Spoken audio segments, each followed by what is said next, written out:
통일부 관련해서 2건, 그리고 방금 원내대표께서 언급하신 저수지 태양광 관련해서 이렇게 3가지 말씀을 드리겠습니다.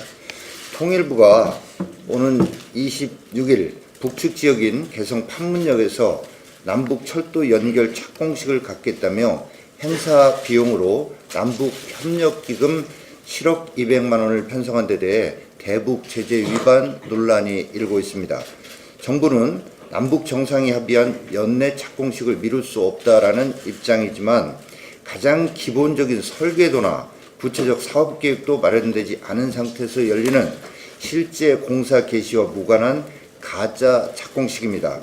행사 날까지 일주일도 안 남은 상황에서 착공식의 상징성만 강조할 뿐 국민 혈세 7억 원이 들어가는 당일치기 행사에 대한 상세 내역은 여전히 깜깜이입니다. 북한의 비핵화가 지지부진하면서 남북관계가 개선될 기미는 보이지 않는데도 설계도도 없이 성급하게 착공식부터 여는 건 아닌지 대북 제재 논란 때문에 명칭조차 착공식이 아닌 착수식이라고 불러대면서까지 해야 하는 일인지 묻지 않을 수 없습니다. 북측 입장에서도 속빈 강정에 불과한 가짜 착공식을 환영할지도 의문이며 일각에서 제기하듯 지지율 하락을 반전시키기 위한 문재인 정권의 국내용 이벤트가 아니냐는 의구심마저 듭니다. 북한 김정은과 관계된 일이라면 묻지도 따지지도 않고 오로지 쇼로만 일삼는 문재인 정권에 대해서 깊은 우려를 표명합니다. 경제와 민생에는 무능한 정권, 김정은과 북한과는 쇼만 하는 정권, 국민 안전을 외면하는 불안한 정권, 대한민국을 위기로 몰아가는 위험한 정권, 말 그대로 무쇼불위의 정권이라고 할 것입니다. 내년도 남북협력기금 1조 원에 비하면 남북철도 연결 착공식에 들어가는 7억 원쯤은 껌값 아니겠냐라고 지부해서는 결코 안 될 것입니다. 비핵화 없이는 제재 완화도 없다라는 미국의 입장은 확고한데 북한 비핵화 진전 없는 남북관계 과속은 경계하고 또 경계해야 합니다. 허울뿐인 착공식 쇼의 상징성에만 집착한 나머지 대북 제재 논란을 증폭시키는 우를 보면서도 안 된다는 점을 엄중 경고합니다.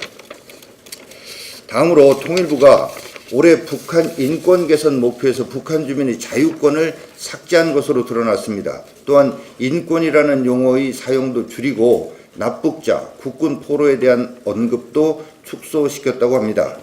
유엔은 최근 북한 인권 결의안을 14년째 통과시키며 인권을 강조하고 있는데 문재인 정권은 국제사회와 보조를 맞추지는 못할 망정 이에 반하는 행동을 하려는 데 대해 우려를 넘어 그 진정한 의도가 무엇인지 묻지 않을 수 없습니다.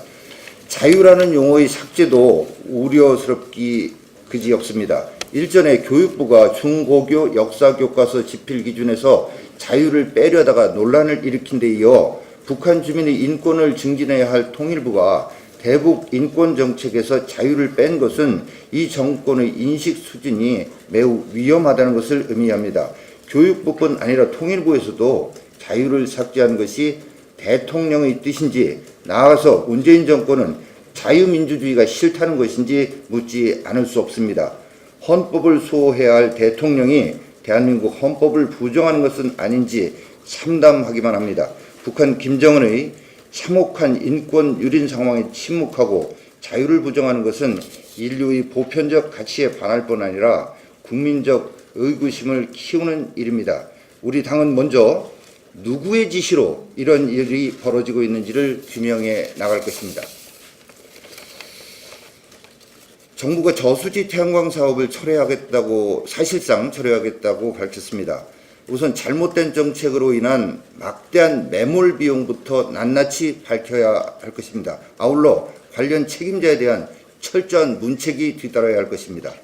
저수지 태양광뿐만 아니라 졸속 탈원전 정책으로 수많은 부작용이 빚어질 것으로 예상되며 이 과정에서 각종 배 보상 문제 그리고 구상권의 문제까지 제기될 수 있는 상황입니다.